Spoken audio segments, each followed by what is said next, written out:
मेरी मम्मी के पार्ट 3 में आपका स्वागत है।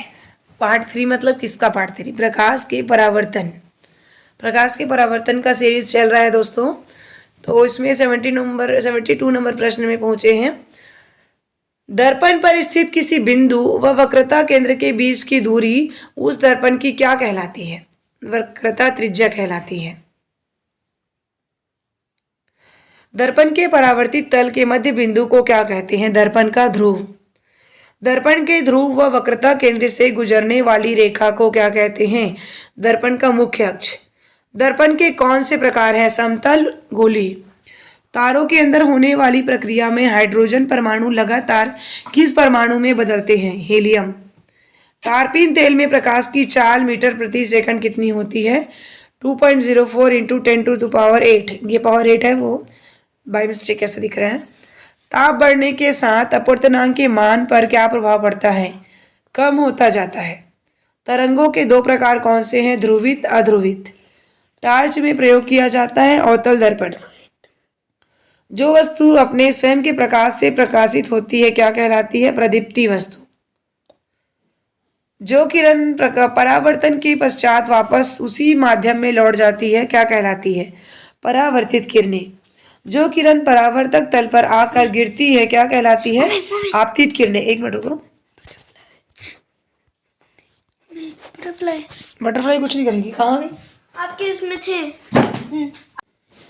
देखिए, जो किरण परावर्तक तल पर आकर गिरती है क्या कहलाती है? आपतित किरण कहलाती है। हम इसका वीडियो भी अभी दिखाएंगे, एक बार देख लेते हैं कि वीडियो को। देखो, हमने कक्षा में जो प्रयोग किया था, वीडियो देखते हैं परावर्तन का। ये देखो, ये प्रकाश के परावर्तन के लिए है। ये लेजर लाइट क्यों लाया? लेजर लाइट से देखो सूरज की रोशनी एक साथ आती है, हमको समझ में नहीं आती, तो लेजर लाइट से हम प्रकाश स्रोत के रूप में यूज कर रहे हैं। दर्पण पे देखो लेजर लाइट जा रही है, जाने के बाद में देखिए एक किरण वापस आ रही है और धुआं उड़ रहा है। और धुआं इसलिए लगा है ताकि हम प्रकाश की किरणों को देख सके। आगे देखते हैं। ये बंद क्यों गई? इसको चालू करती हूँ मैं। देखो, अब ये जो किरण जा रही है ना, जो लेजर लाइट से निकल रही है, उसको आपतित किरण कहेंगे। और दर्पण से टकराने के बाद जो किरण आपको वापस जाते हुए मैं आपको दिखाती हूँ ना, यहाँ पर देखिए, ये जो किरण जो जा रही है उसको हम लोग बोलेंगे आपतित किरण। ये है आपतित किरण, प्रकाश की किरण जो जा रही है। और यहाँ पर जो टकरा के वापस आ रही है ना, दिख नहीं रही है अभी यहाँ पर, इस किरण को बोलेंगे परावर्तित किरण।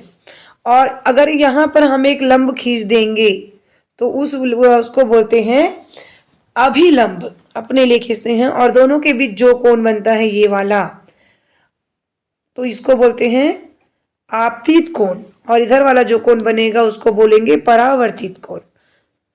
क्या कहेंगे? परावर्तित कोण। आपतित कोण, परावर्तित कोण, जिसका मान बराबर होता है। अगर आपतित कोण 30 डिग्री का है तो परावर्तित कोण भी 30 डिग्री का है। इसको आप लोग करके देख सकते हैं। और यहाँ पर जो बिंदु है उसको बोलेंगे आपतन बिंदु। और एक नियम है ना परावर्तन के कि आपतित कोण और परावर्तित कोण बराबर होते हैं, जो कि हम प्रयोग में देख चुके हैं। दूसरा नियम ये है कि आपतन बिंदु, ये जो बिंदु है वो अभिलंब, और आपतित किरण, परावर्तित किरण, ये तीनों एक ही तल में होते हैं। तो वो भी हम प्रयोग के माध्यम से देख चुके हैं कि वो तीनों एक ही तल में होते हैं। देखिए, आपको दिख रहा है आपतित किरण, परावर्तित किरण। थैंक यू सो मच इसको वीडियो को देखने के लिए। आगे हम अपने इसमें चलते हैं। हाँ, नहीं पढ़े। टार्च में प्रयोग किया जाता है अवतल दर्पण, हम लोग उसको देख लिए। अब आगे चलते हैं। तो जो वस्तु है ये भी हम लोग पढ़ लिए थे, प्रदीप्ति वस्तु है, ये हमने देखा वीडियो में, ये भी हमने देखा। यहाँ पर पढ़ते हैं। जीव जंतुओं से प्राप्त होने वाले प्रकाश क्या कहलाता है? जैसे जुगनू देखा है आपने? उस हाथ में से पकड़ते हैं तो वो लाइट जलता है। हाँ, और नहीं पकड़ेंगे तो भी जलता है। तो उसको कौन सा प्रकाश कहेंगे? उसको जैव प्रकाश कहेंगे, क्योंकि वो जीव से मिलता है, इसलिए जैव प्रकाश कहेंगे। ओके, आगे चलते हैं। जिन वस्तुओं से होकर प्रकाश किरणें निकल जाती है क्या कहलाती है? पारदर्शक कहते हैं उसको, क्योंकि प्रकाश किरणें निकल जाती है, जैसे कांच है, हवा है, पानी है।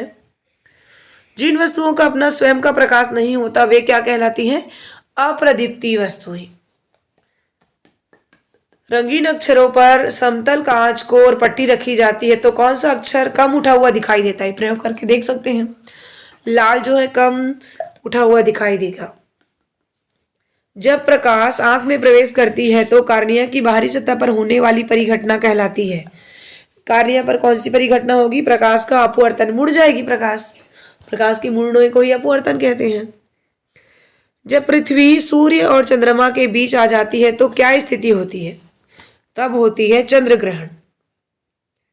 जब दो रंग परस्पर मिलने से सफेद प्रकाश उत्पन्न करते हैं तो उन्हें क्या कहते हैं? पूरक रंग।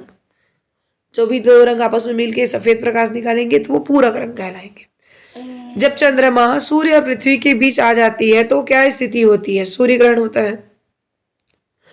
जब कभी प्रकाश को अधिक दूर तक भेजना हो तो किसका प्रयोग करते हैं? ऑप्टिकल फाइबर का। चाक्षुष प्रदर्श एकक में प्राथमिक रंग होता है, ये हमने पढ़ चुका है ऑलरेडी, लाल, हरा, नीला। चंद्रमा, तारे व पृथ्वी की सतह पर दूर स्थित वस्तुओं को देखने में किसका उपयोग करते हैं? उसको बोलते हैं दूरदर्शी। चंद्रमा पर वायुमंडल न होने के कारण वहां से आकाश कैसा दिखाई पड़ता है? काला दिखाई पड़ता है। पता है चंद्रमा काला दिखाई पड़ता है? जानता हूँ, गए थे क्या? मैं देखा हूँ। ओके। गोली दर्पण जिस खोखले गोले का भाग होता है उसका केंद्र दर्पण का क्या कहलाता है? वक्रता केंद्र। गोली दर्पण के कौन से प्रकार है? 2 प्रकार है, अवतल दर्पण, उत्तल दर्पण। गर्मियों के मौसम में रेगिस्तान में मरीचिका का कारण है पूर्ण आंतरिक परावर्तन, ये भी देख चुके हैं, ये भी हो गया है। और ये प्रश्न रिपीट हो रहा है ये यहाँ पर। हाँ, thank you so much for watching this video. ये प्रश्न हम ऑलरेडी ले चुके हैं। तो ये वीडियो आपको कैसे लगे जरूर कमेंट्स करें और हमारे चैनल को सपोर्ट करें। Thank you so much. 100 million like ला के रहना।